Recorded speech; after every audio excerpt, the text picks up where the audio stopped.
everyone. I'm Larry Ridley, and this is the NFL on EA Sports. Two wide receivers will be looking to be #1 targets on the field in today's game. It's Cooks' Patriots going up against Jones' Falcons. All right, Larry, thank you very much. It's the National Football League presented by EA Sports. A few moments ago, it was Desmond Trufant of the Falcons making their way out of the tunnel to the delight of this sold-out crowd as his guys get set to do battle with the New England Patriots. That's fielded in the end zone. And in hindsight, probably should have stayed where he was, as he'll only get...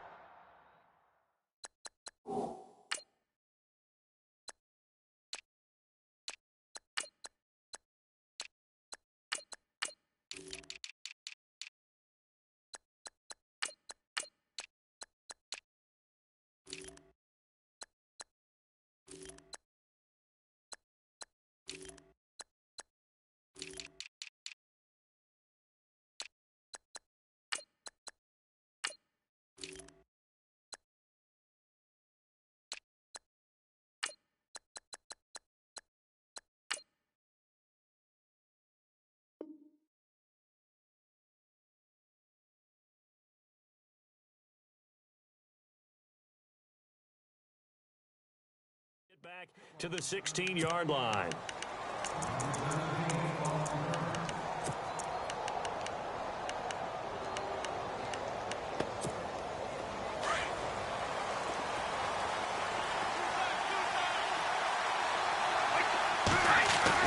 On 1st and 10, here's Brady. Trying to force it to Allen, and it's intercepted. Picked off at the 24. And he'll take this back down inside the 20. Well, partner, that was not a good omen right there. The very first play from scrimmage, you just want to give yourself a nice, simple throw and hopefully get yourself into a rhythm. That is the last thing you're expecting. And now you put your defense in a tough spot right from the word go.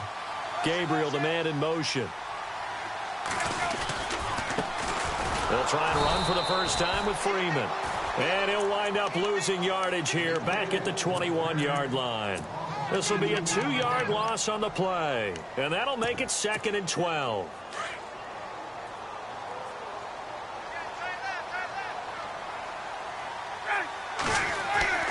Ryan drops it off for Coleman. And they've got it inside the 10 at the 8. It's a nice pickup of 12 yards, and it gives them a 1st and goal. Good route, good pickup for first down yardage, and that is a tough one to cover, the angle route, because a running back getting out of the backfield, if you're trying to cover that especially. And he is into the end zone for a Falcon touchdown. Austin Hooper from 8 yards out, and the Falcons have taken the early lead. The tight end position has always been dangerous, especially in the red zone, short field. But now even more so because these tight ends aren't necessarily the tight ends of old. They're the rocked-up wide receivers who have a little bit more speed. Way harder to cover than before. And the decision to bring it out will cost him about 5 yards as he'll get this only back to the 20. The runner-up New England Patriots offense back onto the field. And I wanted to get your thoughts on the offense for this crew as they go into 2018. How do they stack up, Charles? Typically, New England, pretty darn stable. One of the goals going into the offseason was to try and hold on to running back Dion Lewis, because coupled with James White, that's a heck of a tandem. Of course, the big fella, Gronk. You know, you find him another all-pro year in 2017. And remember, before 2017 began, they picked up Brandon Cooks in a trade at wide receiver. That paid off in a big way. He had his 3rd straight 1,000-yard season in the NFL. And then, of course, there's Danny Amendola, Chris Hogan, and they expect to get back Julian Edelman for all of 2018, coming off of a knee injury. Brady connecting with Cooks for the Patriot 1st down. Throwing on 1st down is Brady. Out to the flat. That's complete to his running back. A gain of 4 on the play, and that'll bring up second down. Instead of the running back in New England, sometimes they like to call them the passing backs. They get them the ball in different ways, don't they? They certainly do. Think about the ones they've had in recent vintage. You talk about Kevin Falk, Danny Woodhead, Shane Vereen.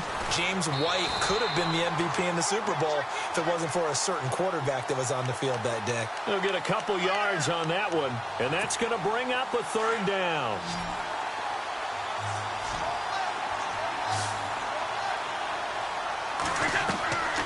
Shotgun now for Brady. He's going to flip that out to the flat. It's complete. And to the 42-yard line here and brought down there. It's a 4-yard pickup, and it'll be fourth down. Well, it wasn't a big strike, but that completion put them in really great range. What do we have now, 4th and inches? Yeah, it's not more than a half a foot. You know what I would do here? You would always go for it. I'm one of those guys. They'll try and pick it up with Lewis. And some room to work. And now running right through him. And he'll be brought down, but a tip of the cap on the spin move as that gives him a first down. That'll be a New England first down, a gain of 12.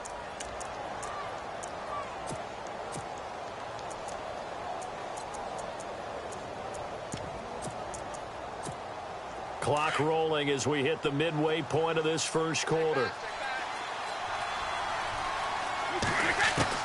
Brady now on first down. And an alley to run. And he'll slide down to avoid the tackle. Nice work to get 7 out of that, and it's second down. Partner, he was going through his progressions. Not there, not there. After about the third one, he decided he better pull it down and run for it. And he slides down and avoids the hit for good measure. Now a play fake. Brady. Looking for a Gronkowski, and it's intercepted. Picked up by Deion Jones, the linebacker. The 30, past the 20. And he takes this one back into the end zone, and the Falcon defense has a touchdown. That's certainly not something we see often from number 12, Tom Brady, although we did see it in Super Bowl 51. And that's why it's so memorable, because of what you just said. It doesn't happen very often. And think of the momentum that you gain as a defense, not only picking off Tom Brady, but pick 6. Oh, boy, you feel good about yourselves. This fielded a few yards into the end zone. And the decision to come out is going to cost him 5 as he's taken down right at the 20. Before the offense changes hands here, let's look back to the Super Bowl February 5th. What a game.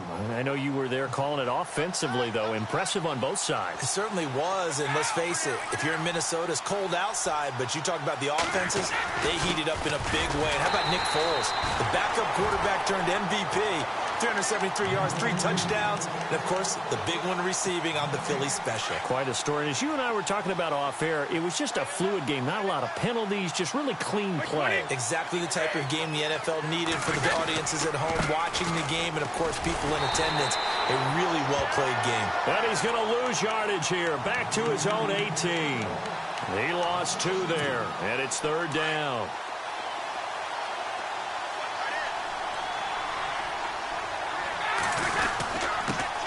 They'll run it here. This is James White. And he goes nowhere. He'll lose yardage back at the 17. It'll be a loss of a yard, and that's going to bring up a fourth down. On fourth down on now is the lefty Ryan Allen to punt. Back deep here, Andre Roberts.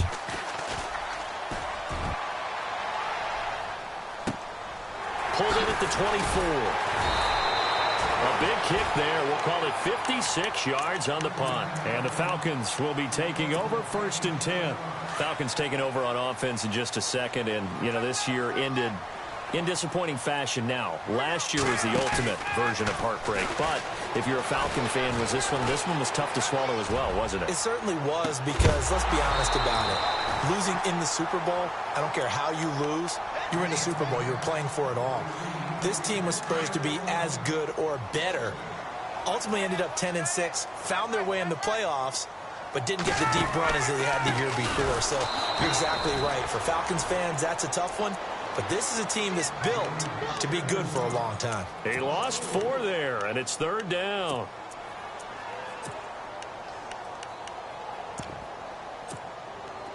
An extra corner on the field for New England here on 3rd down. Yeah, another DB.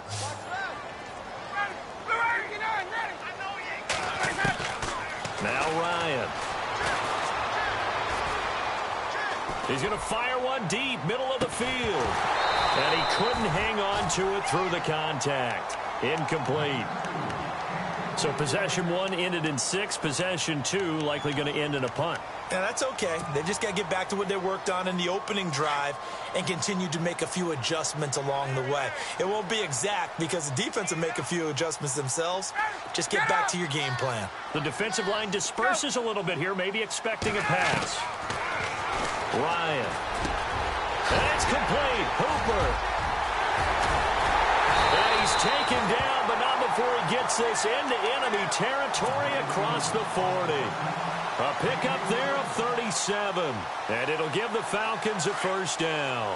So after that big gain, let's see what else the offense has up its sleeve. They go play action here on first down. It's caught over the middle. Hooper. And he's going to be taken down, but not before reaching the 15.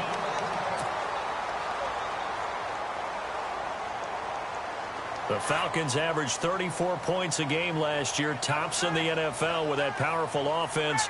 And they're already looking for more here as they've got it 1st and 10. And nearly picked off. Surprising to see a defender of his caliber let it get away, but it does get away and it's 2nd down.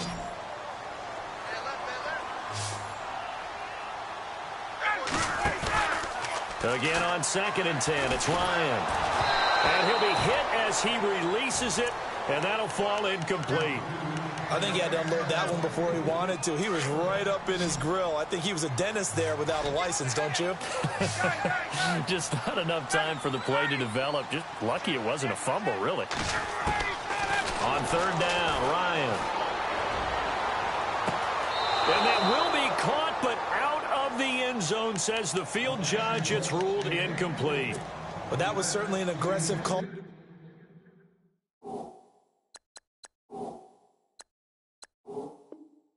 aggressive play. Instead of just going for the first down, took the shot in the end zone, went for the touchdown. Yeah, and on 3rd down, they said, forget about the sticks. We want 6.